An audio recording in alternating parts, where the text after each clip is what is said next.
We are very punctual.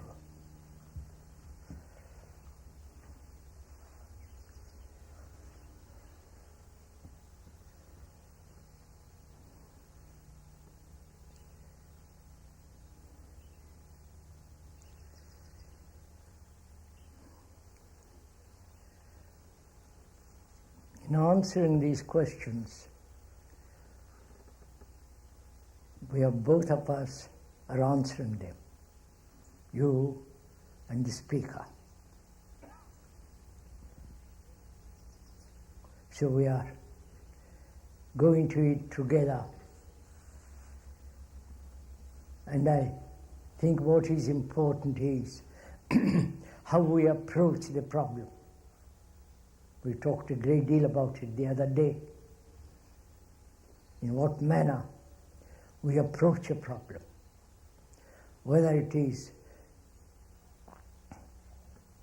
a prejudice, bias, or from a fixed point of view, then the question will be directed or shaped by our motive. Can we approach the problem without a motive, without a direction, so that the problem itself reveals the whole content of itself, and therefore it is already answered when the whole content of it is shown.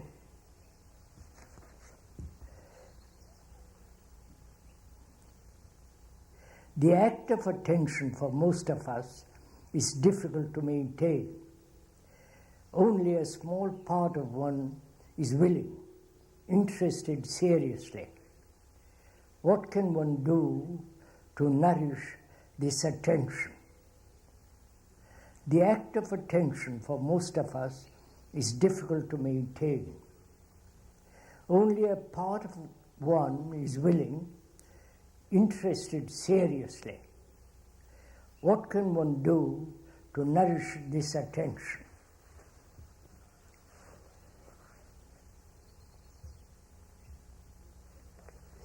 I wonder if we can go into the question together.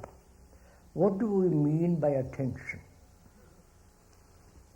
What is the difference between awareness, concentration, and attention? Could we go into that together? To be aware, as one is sitting under these beautiful trees on a lovely morning, nice and cool, not too hot, one is aware of that woodpecker picking away. One is aware of the green lawn, the beautiful trees and sunlight, the spotted lights. And if you are looking from that direction, you are aware of those mountains. How does one look at them? How do you look at this marvelous sight, the beauty of this place? What does it mean to you? Do you observe it, aware of it, without any choice, without any desire, just to observe the extraordinary beauty of the land?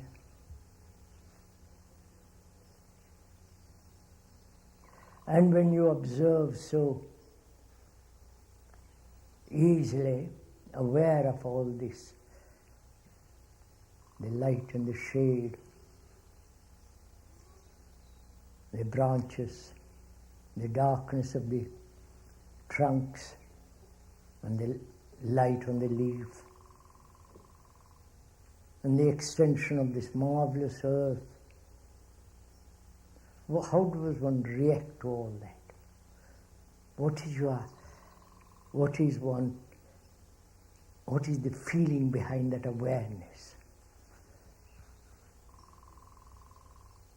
Is that beauty of that land and the hills and the shadows, is it related to our life?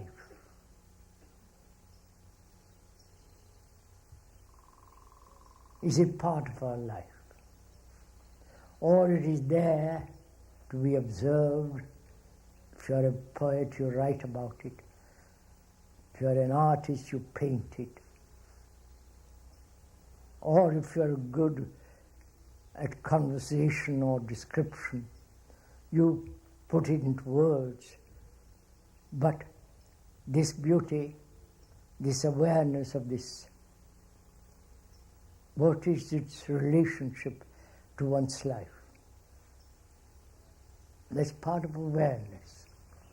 The awareness of the external and the awareness of one's own reactions to the external, and to be aware of the movement of this.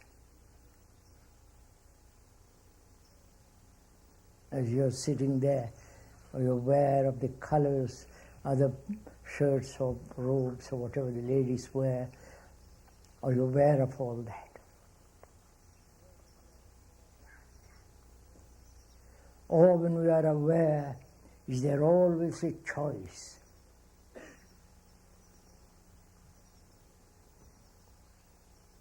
I prefer this land to another land.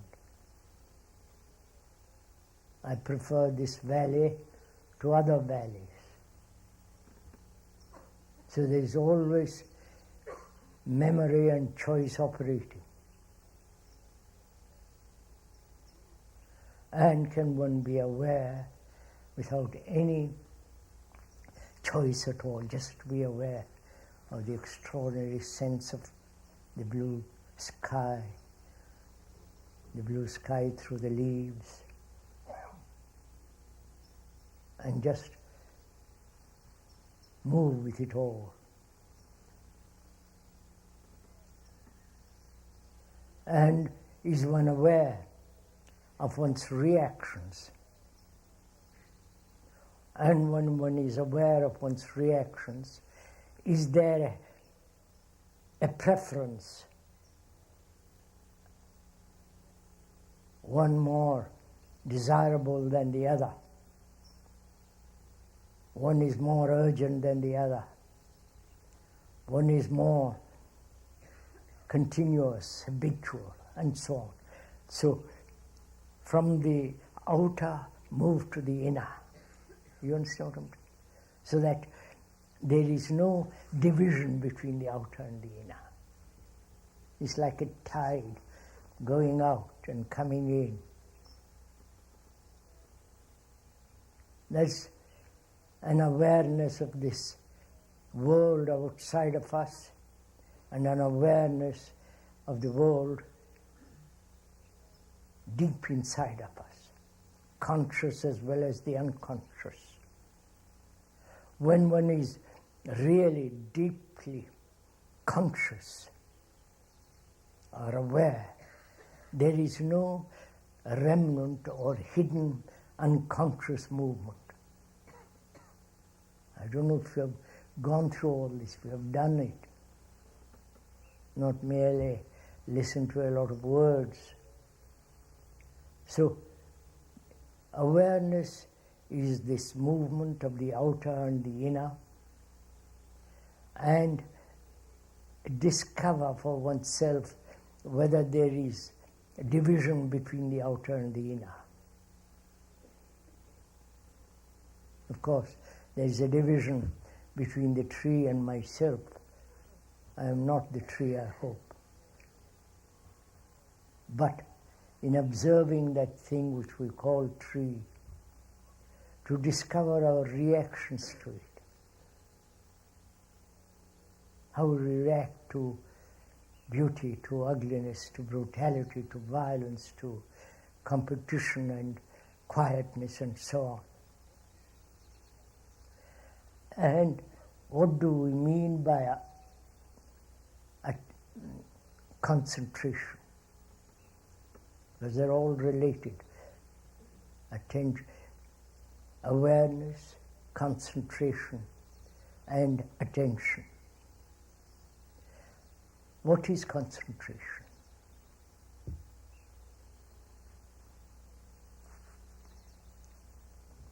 To concentrate upon a page, upon a picture, to concentrate all one's energy upon a particular point.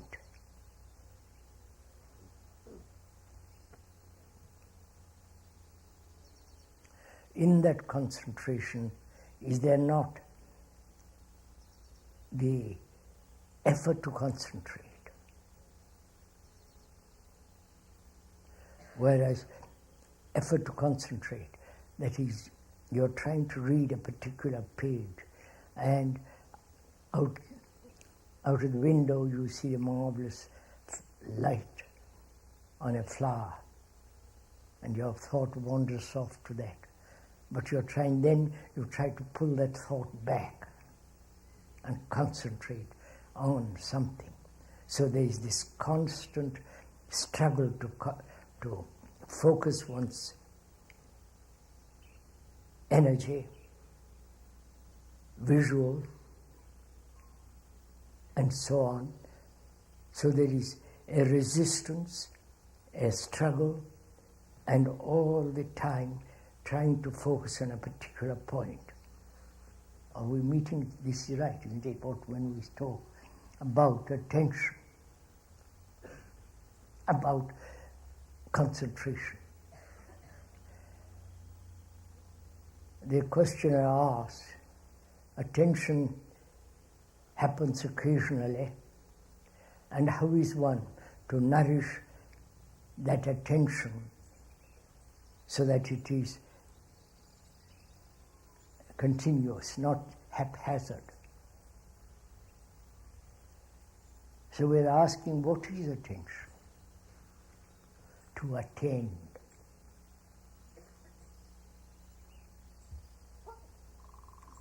Are you interested in this question?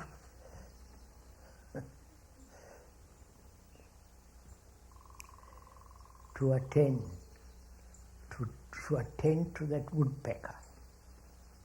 Did you listen to that woodpecker? There it is.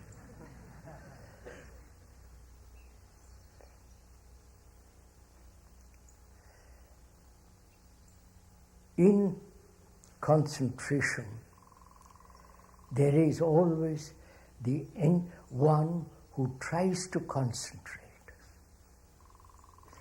And in that concentration, there is an effort and control. So there is a controller and a controlled in concentration.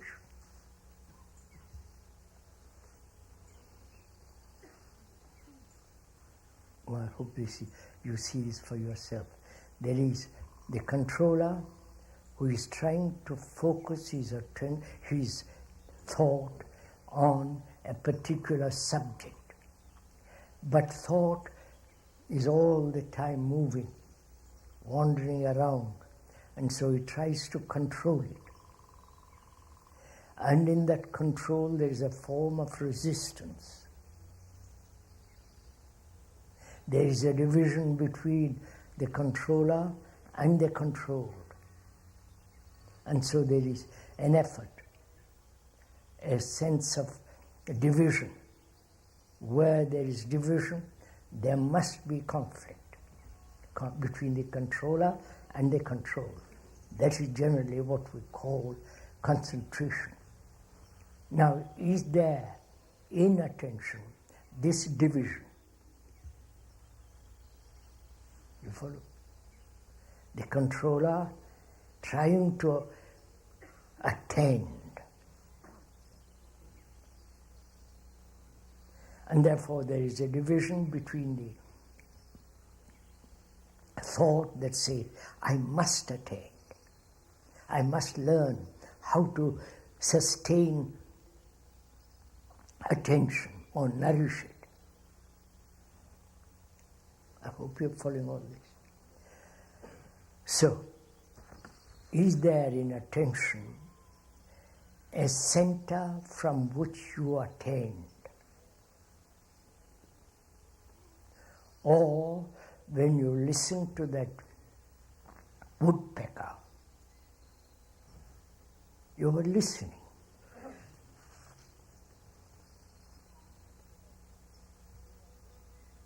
So is there in attention an entity who is attending, or there is only attention, which means attending with your listening, perception, seeing, and giving all your energy to attend to something. Are you listening attentively now? Listening to the speaker, what he is saying about attention. Are you actually listening? And when you really listen, there is no center as the me who is listening. You follow this? Is this right? Whereas there is always a center in concentration. We are saying attention has no center and therefore extensive. And it cannot be nourished. You attend if you're listening, if there is an intensity. You can't, it's attending. Is this fairly clear? You're good. So, really, awareness without choice, a choiceless awareness and concentration, and this sense of extensive, vast attention. Attention has no periphery, whereas concentration is limited.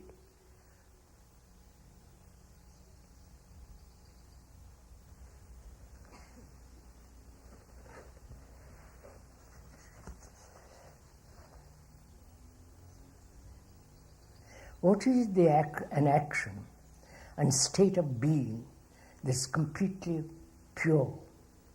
What is an action and state of being that's completely pure?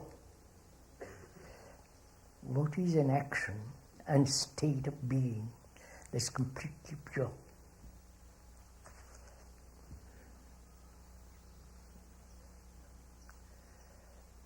I wonder what we mean by action.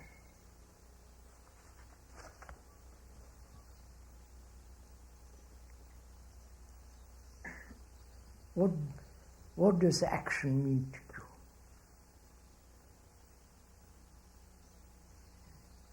To act.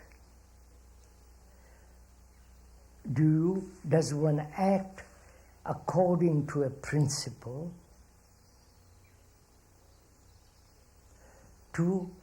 according to a prototype or an ideal,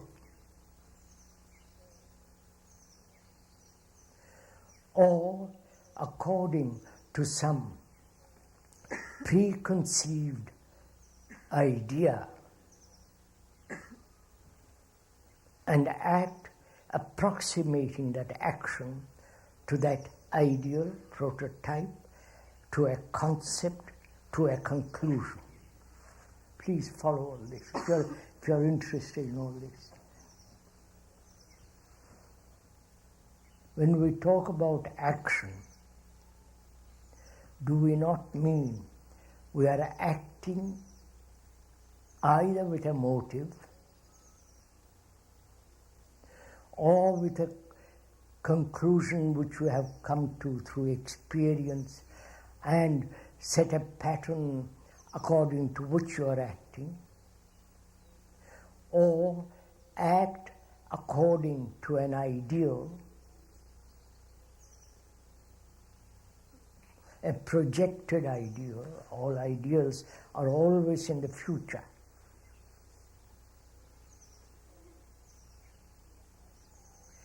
Or you act according to some bias, prejudice, or a pattern set by an authority, specialist, and so on. We generally act in that manner. And we are asking, is that action?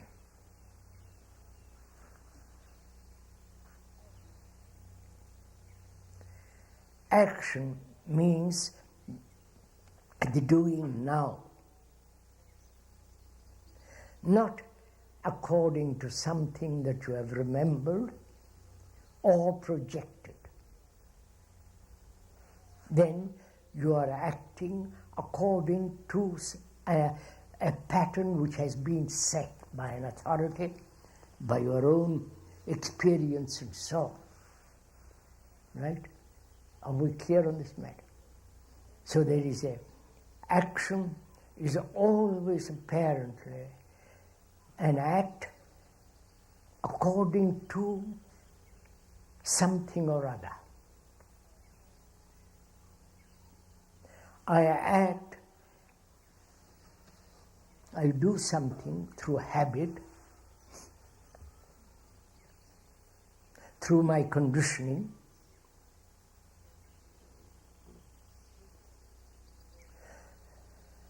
through my various accumulated prejudices, which I call knowledge, and for most of us, that is action. My father, my country, has told me what to do, and I do, and I act according to that. Or I revolt against the pattern, set my own pattern, and act according to that. Patterns are the same as given to me, or I have made for myself. Patterns are patterns. A mode, a norm is a norm. It's not Christian norm or Indian norm or Buddhist norm, it is a norm. A framework within which I act. Right? Now we are asking, we are exploring together. I'm not telling you how to act, because that would be too silly.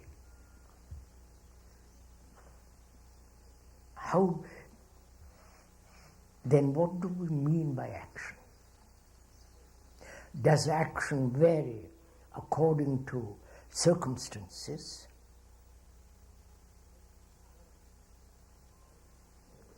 According to climate?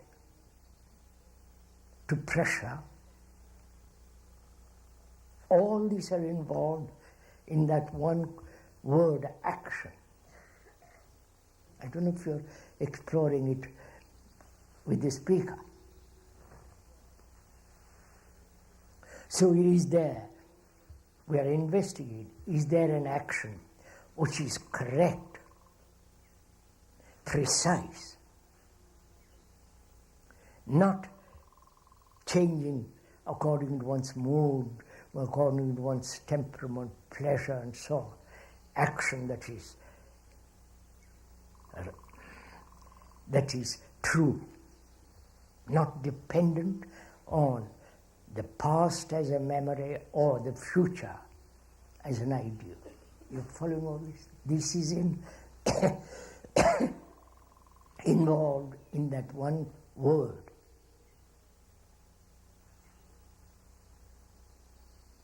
So we are asking, is there an action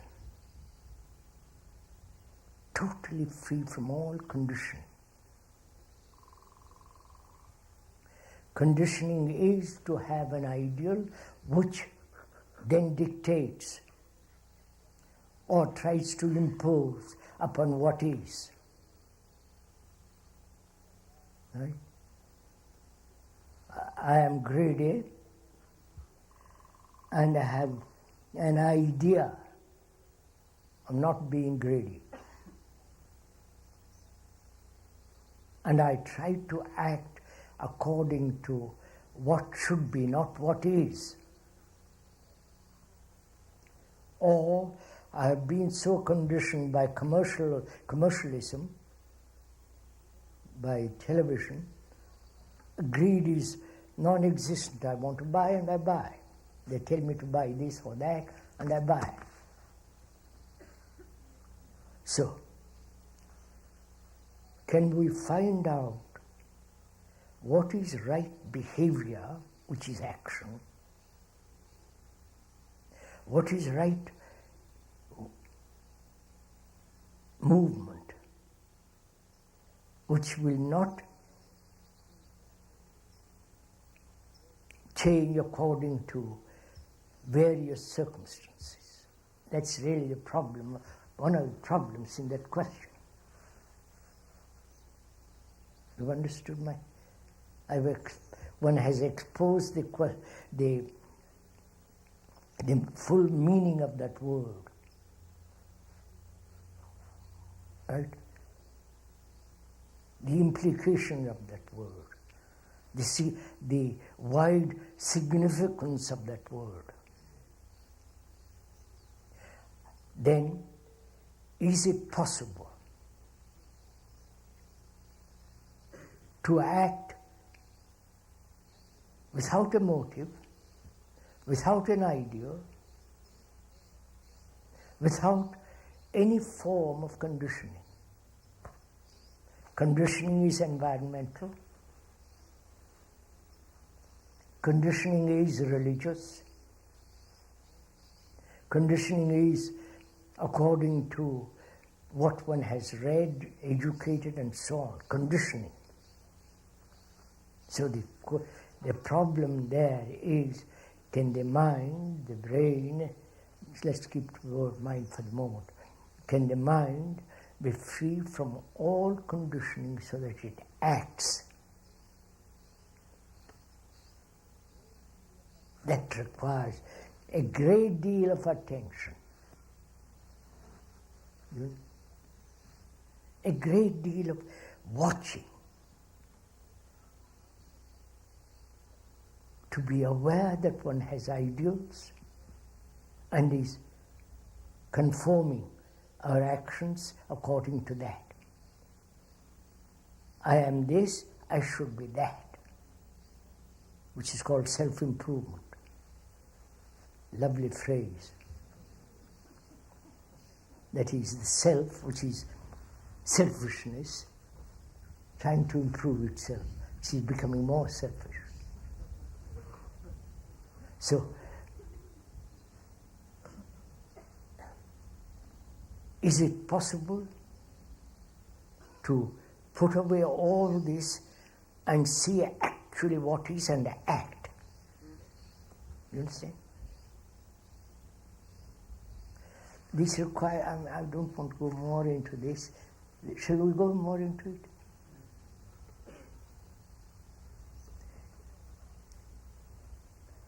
Is there an action which is not born out of knowledge? Careful. There is a technological action, physical action, where I must have a great deal of knowledge if I'm to be a good engineer, a specialist in computers. I must have a great deal of knowledge about it. Or a good carpenter, good builder. Their knowledge is necessary. And if I act psychologically according to knowledge, I am accumulating knowledge and acting according to knowledge which is incomplete, therefore is always in conflict. Right? How do we see this, or am I going to?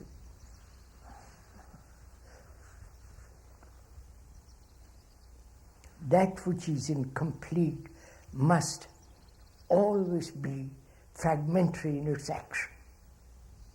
Obviously.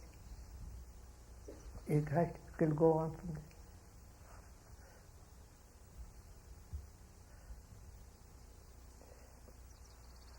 So is there an action?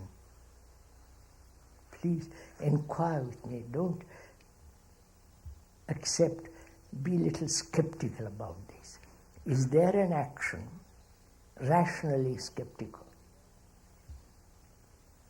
Is there an action which is not born of psychological memory?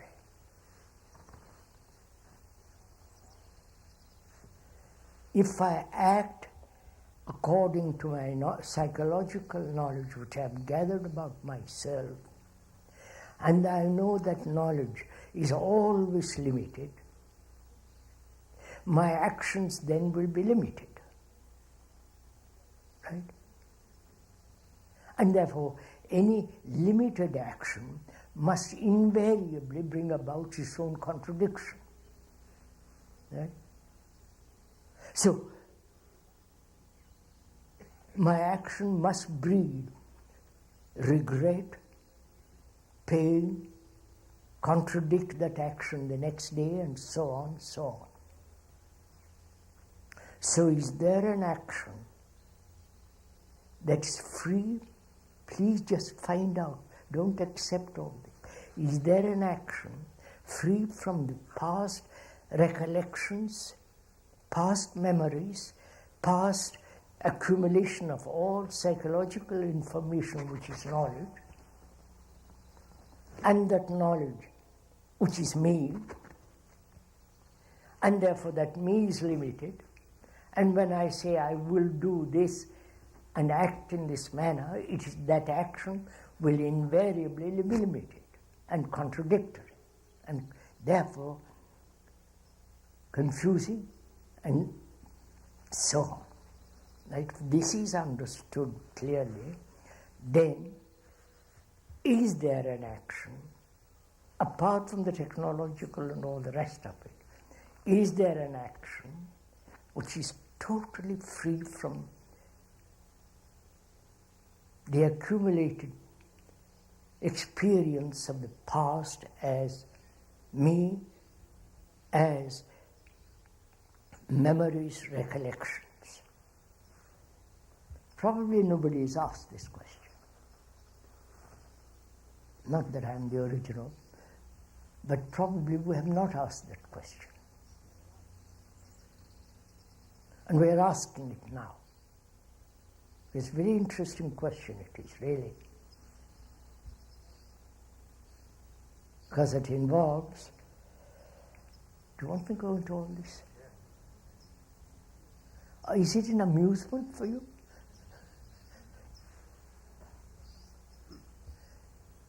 As I was saying, if you are interested in it, the brain is always accumulating, recording. Every experience is recorded. The accident or some happening is recorded. And according to that record, you act. Naturally. If I've had a motor accident, I'm very careful next time. There it's necessary. But we're asking, is there an action which is not previously recorded? You understand? Right? You see, does it interest you, this?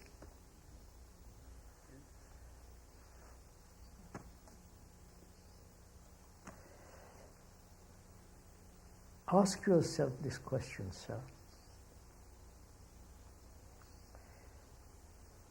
Our actions are based on past records,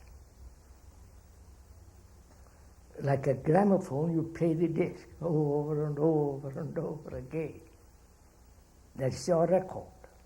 The record and action according to that past noise. Now, is there an action which is not born out of psychological recording? You follow all this? How do you find out?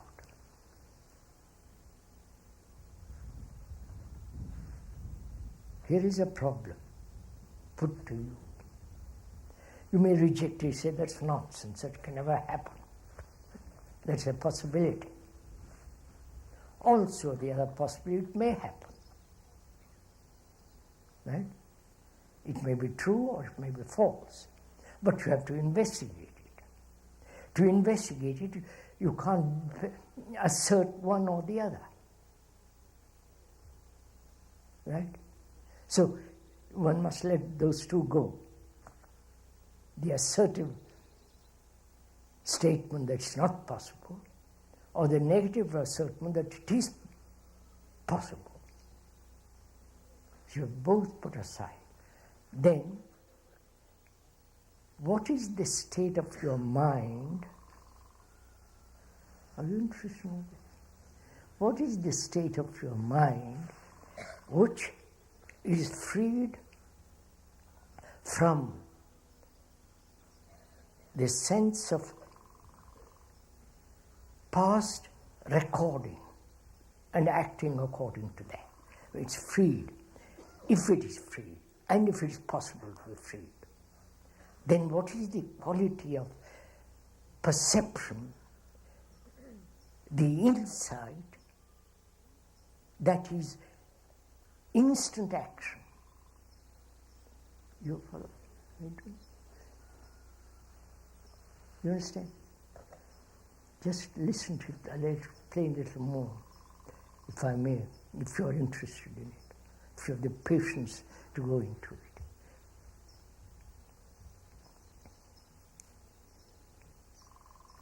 I'm walking along the mountain, and I suddenly come to a precipice. The action there is instantaneous. The action is brought about by self-preservation, which is intelligence. Right? Self-preservation is natural bodily response which says, guard yourself. There, it is also cultivated. It has been the experience of mankind not to fall over a precipice. That past, continuous, self-preservative motive is recorded, unconsciously or consciously. And the response there is a natural intelligence. Now, similarly, we have recorded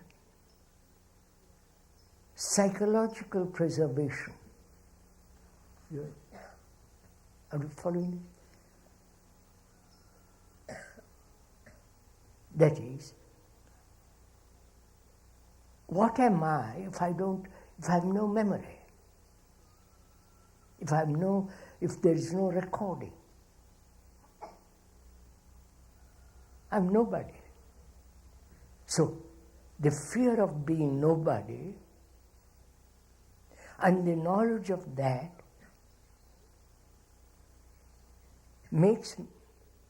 gives a central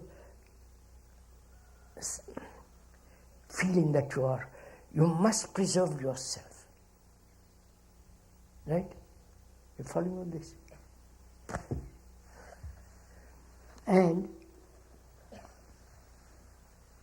from that you act. Therefore, memory, knowledge is necessary. As there is the same movement carried over into the psychological field. Is this clear? Or am I muddling it? I'm afraid of muddling it. Clear as mud.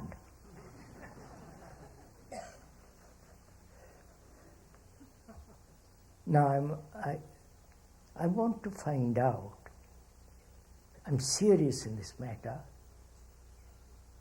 I'll meditate for hours or think, walk, I must find out whether there is an action which is not born out of previous records.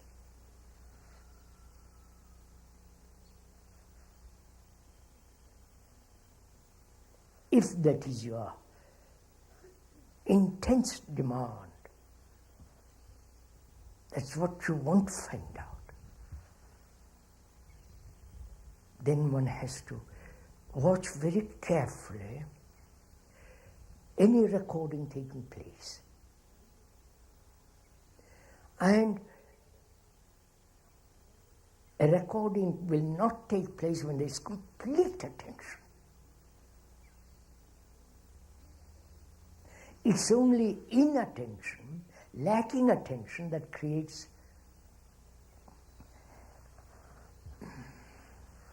what was I going to say? That creates the recording. Have you noticed this? When you are looking at those mountains or this landscape with all the trees and the sunlight, and you are giving complete attention to it, that is watching all the trees, all the movement of the leaves and the light on the leaves and the shadows, complete attention. There's no recording. Have you noticed that? Or is that my fancy? Please experiment as we are sitting here. So it is possible not to record, which is an action born out of remembrance, an action born of an insight into an insight, and from that insight there is action. I'm taking one example. I hope that will help. I don't like taking examples, but I will go into it. One perceives logically that organized religions all over the world, with their beliefs, with their dogmas, with their rituals, with their superstitions, with their particular form of worship, and so on, so on, so on, is just born out of fear, born out of propaganda, born out of the threat of society. Threat of society is, if you are a Protestant in a Catholic country, you find it rather difficult. Right? So, to have an insight into the whole nature of the religious organized structure, to have complete insight into it, which means you're neither Hindu nor Catholic, Protestant, whatever it is. You see the content of that structure instantly, and that perception of immediate perception frees you from all organizing of religious constructive organization, isn't it? Right? That no so-called spiritual structure, spiritual authority will ever free man from sorrow. To have an insight into it means that you don't belong to anything. There's immediate freedom from all that. As when you come to a precipice, there's instant action. You're getting all this. Are we meeting each other somewhat? It can't be somewhat.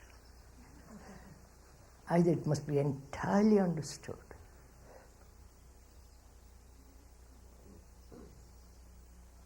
So there is an action that is not born out of past remembrances of future hopes and ideals. They attend being totally aware of what is, and having an insight into what is the ending of what is. I wonder if this have I put it. Is this somewhat? Shall I go on to the next question? Since the word is not the thing, can we truly be enlightened through words? Can symbols into the damage done by symbols? Or are we being seduced by the illusions of enlightenment? Since the word is not the thing, can we truly be enlightened through words? Can symbols into the damage done by symbols? Or are we being seduced by the illusion of enlightenment?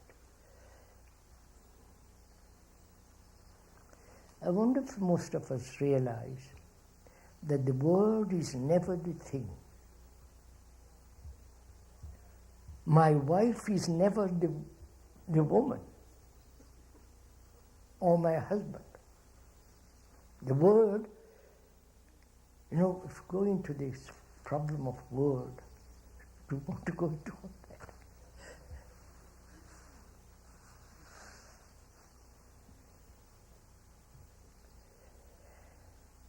If we realize the word is not the actual thing, the description is not the actuality, the symbol is never the fact, the ideal is never what is. And if you observe, if you are aware, our brain is caught in words, network of words.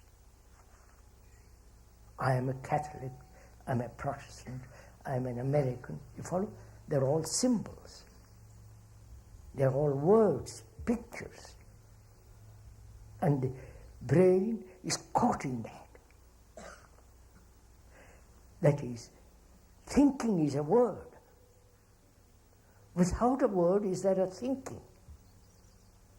I don't want to go into all this. Very interesting to find out all these things, because then your mind becomes extraordinarily alert. Naturally, to be free of the word, but you accuse the word accurately.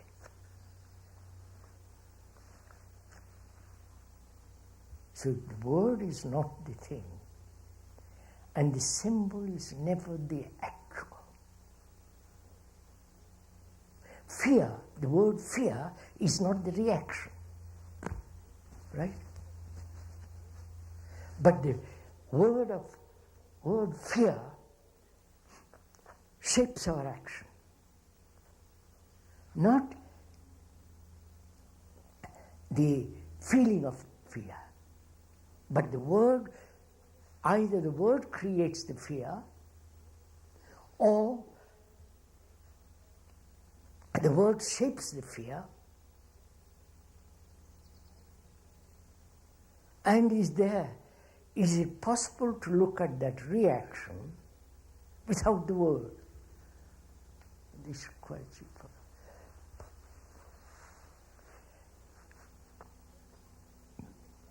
Can we truly be enlightened through words. Good God.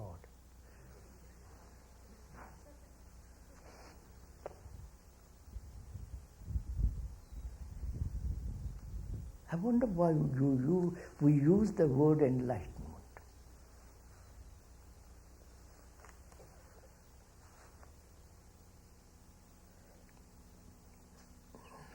Obviously, we'll go into the word enlightenment. It's very interesting to go into what we mean by enlightenment, which all the gurus talk about. And you know, it is a word that's, to some people, that's a sacred word, to be enlightened. Not through books, not through knowledge, not through time. You understand? It isn't a thing that you gradually work up to. By practice, by meditation, by doing all kinds of tricks. So, obviously, the word love is not love. And similarly, what is enlightenment? Who is enlightened? Enlightened of what? Enlightened about what? You follow. Enlightened, I don't know, funny about it.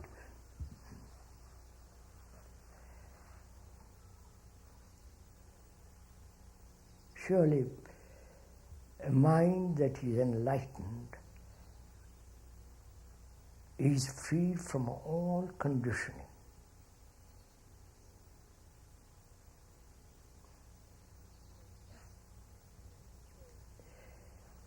A Hindu, with his superstitions, with his all the business of his religious conditioning, as well as psychological and environmental conditioning, has made him call himself a Hindu. How can such a mind, which has been so conditioned, ever be free? Is enlightenment complete freedom from conditioning? Can a Catholic, I hope there's nobody, I'm not treading on anybody's toes, can a Catholic, with all his superstition, with his saviors, with his rituals and hierarchical authority and so on, can he ever be enlightened? With his conditioning, baptism, you know, the whole intellectual, cunning business that holds the people to a pattern. You answer it yourself. Can a human being enlighten when he's frightened?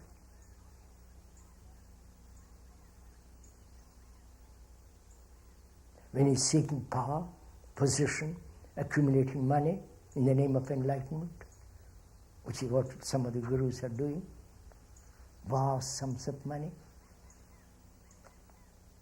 And they talk about enlightenment.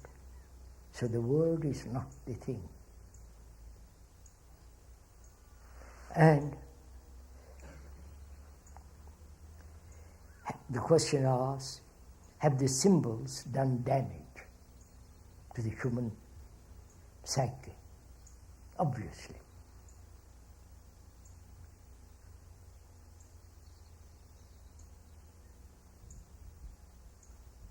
If I am a Hindu, personally I'm not. If I am a Hindu, I was born in India, but that's no meaning. If I am a Hindu,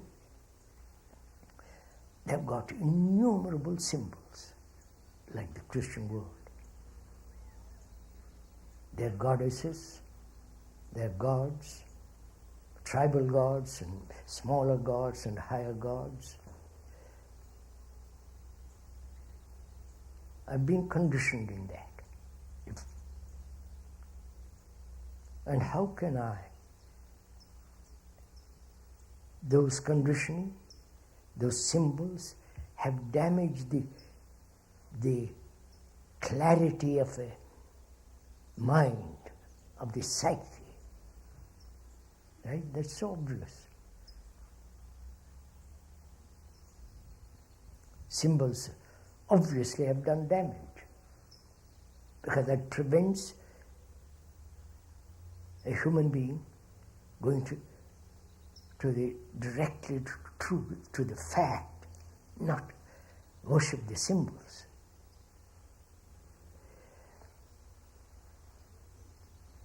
I'm afraid the question also, are we being seduced by the illusion of enlightenment? Obviously. That sounds lovely. But enlightenment is not of time. It's not a process. It's not something you gradually come to.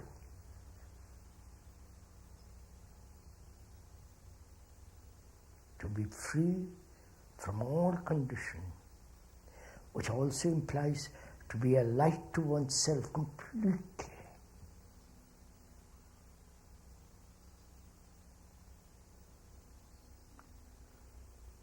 And not depend on any person, any idea, any teacher, or light to oneself so wholly. From that light there is action.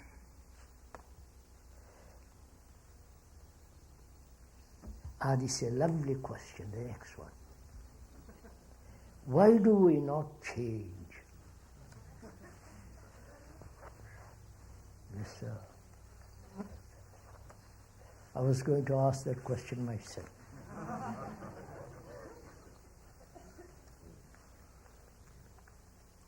I see people here whom I have known for many years come year after year, and I've asked them too, why do we not change?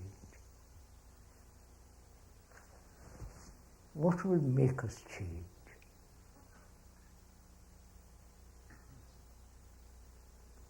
You ask this question yourself. What is the energy, the drive, the intensity that will make us change? Change. What do we mean by that word change?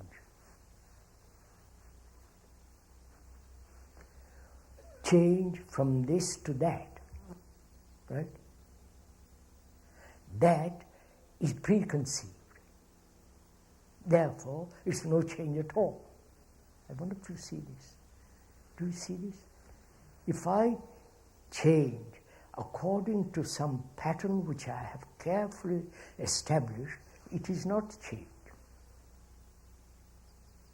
It's a continuation of what is modified, which I hope will lead me further and further modifications. But it's the same chain, right? The same movement. So, what do we mean by change?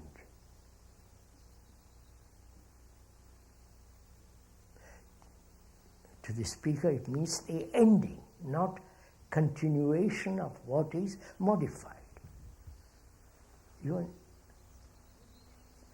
Take, for instance, physical revolution. The communists, the Leninists, the Trotskyites change.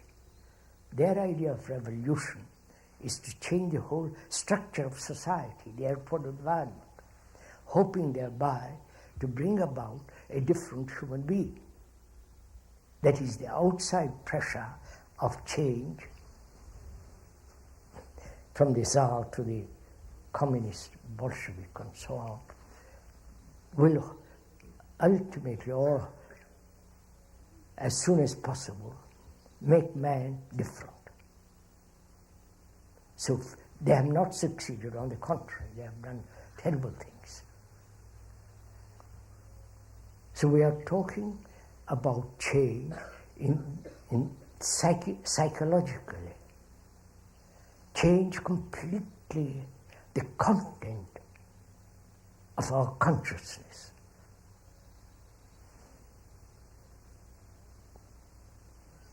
Right? Not change consciousness into a better consciousness, to a more polished consciousness, less violent, but occasionally violent, and so on and so on.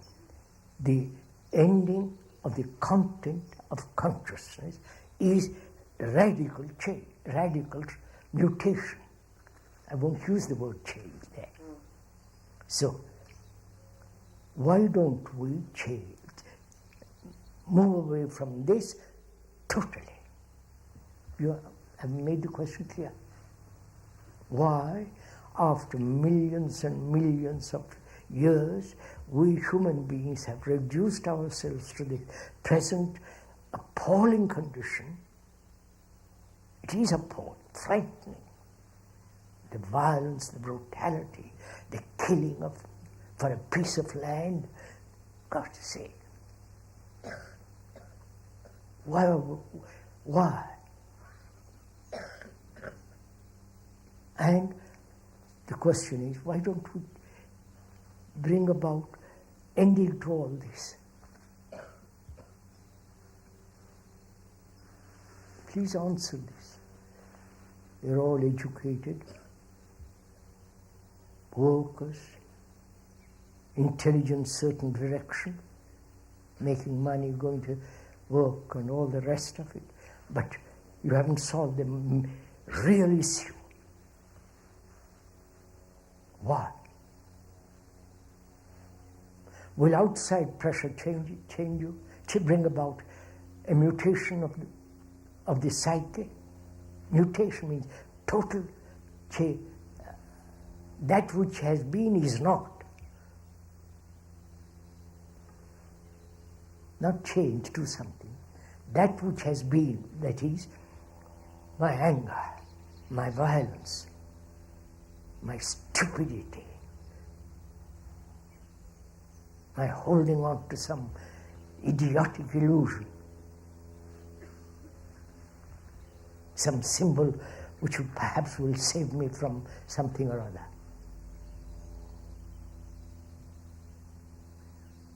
What will make us change? Outside pressure, obviously, has not done it. Right? That's very clear. Is that clear to you? By changing society, you're not going to be changed. Because you have created the society. That clear? We have made this society what it is. Wars, killing each other for some national prestige, honor, or a piece of land. Do you understand what I know?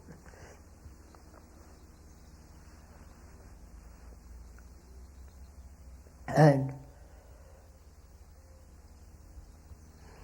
after all thousands of years, we are not free from fear.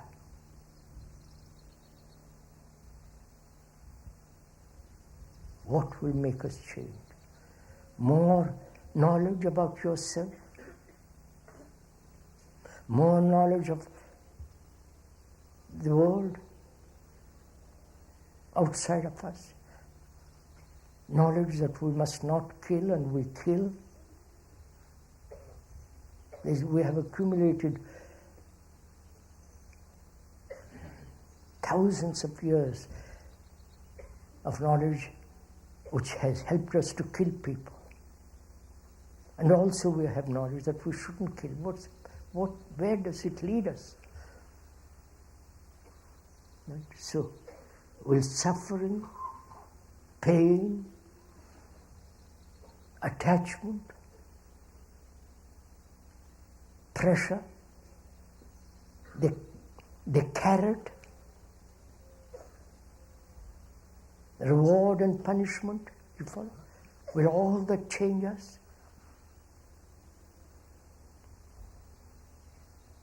Apparently it hasn't.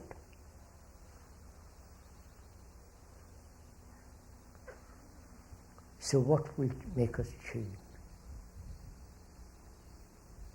What will not change? What will make us transform? What will make us end this terrible confusion, sorrow, pain, anxiety, loneliness, all that? End.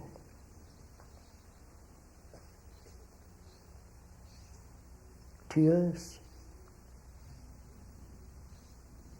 We have cried enough. Sorrow, nothing outside. I wonder if we realize that. No gods, no saviors, no external force, agency is ever going to change us.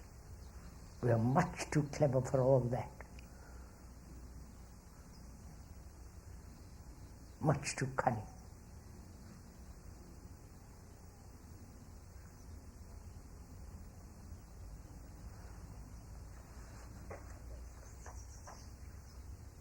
I think this is a very serious question one should ask oneself.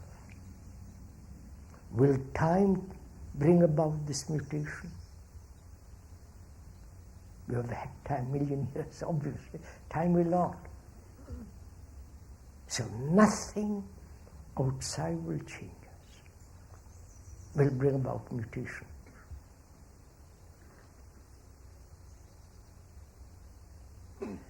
What will change us is only our own attention, our own awareness of the confusion in which we live, and watching that, remaining with that completely, not trying to change it, not trying to do something about it. You understand it? It's very interesting. We reject, if we do, outside agency altogether. Gods and all. Rejecting, any intelligent man does reject it. But he doesn't reject the operator inside. You understand? The actor who says, I will do this.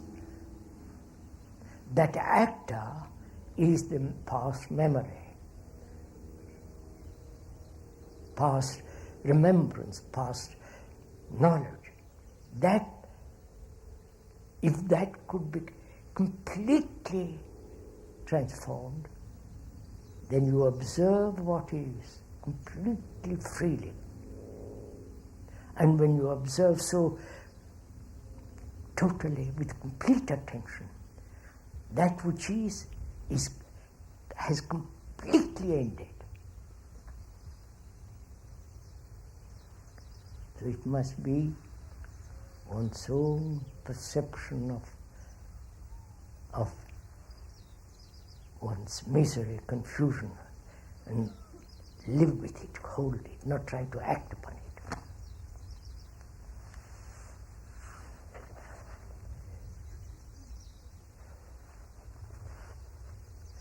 Can you speak? It's now an hour and 10 minutes. Can you stand some more of this?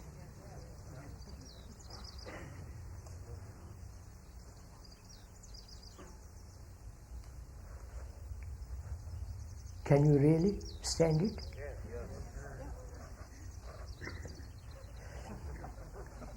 Can you speak more deeply about the meaning of holiness, and especially its place in modern life, modern world? Can you speak more deeply about the meaning of the word of holiness, and especially its place in the modern world?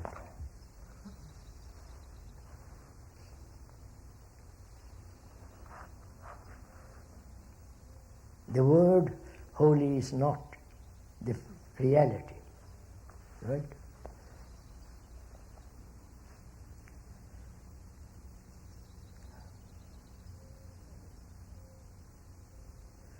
Is thought holy? Holy, sacred? Go on, sir. Investigate it. Is thought, thinking, which has created the architecture, the cathedrals, the most marvelous 10th, 12th century, extraordinary beauty. If you've been to some of those ancient temples, the ancient cathedrals in Europe, the extraordinary sense of vitality of those pillars, the beauty of the high ceiling. Their thought has done all that.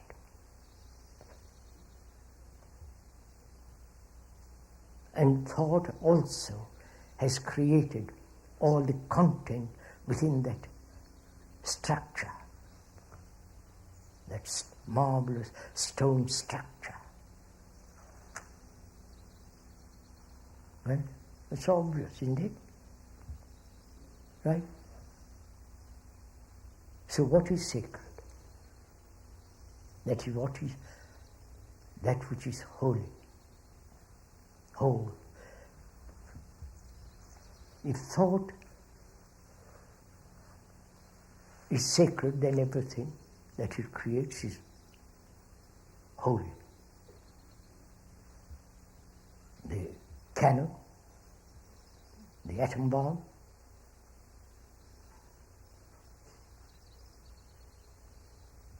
the killing of each other,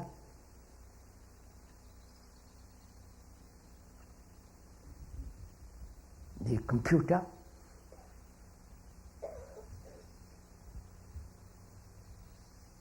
the Savior, your Savior, not mine.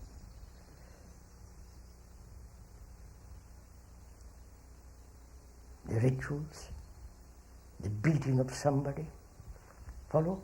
Then, if you once admit thought is sacred, everything it does is sacred. Right? And thought has invented that which is not sacred and that which is sacred.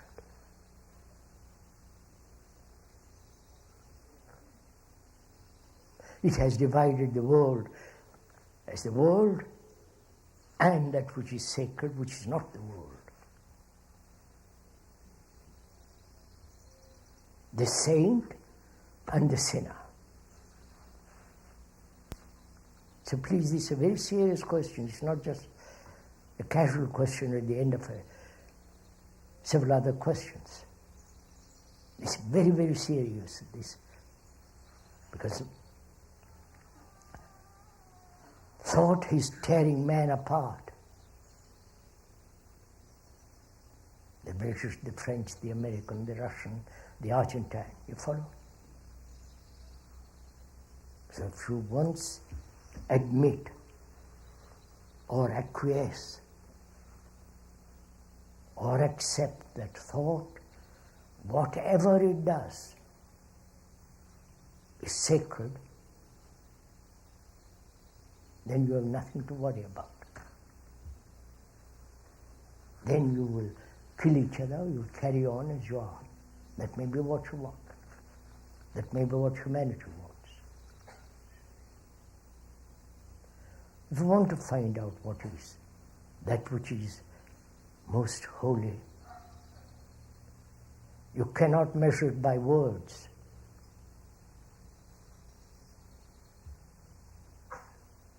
To measure that which is measureless by words has no meaning. But to come upon that which is holy, sacred,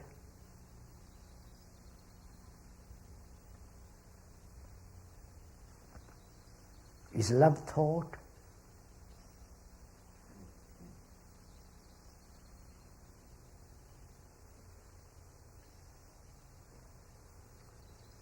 Then is love desire? Without love, that which is sacred cannot be.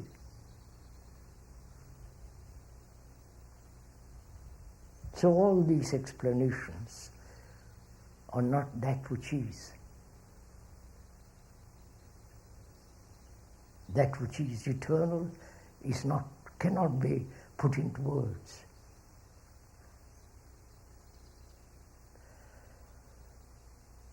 But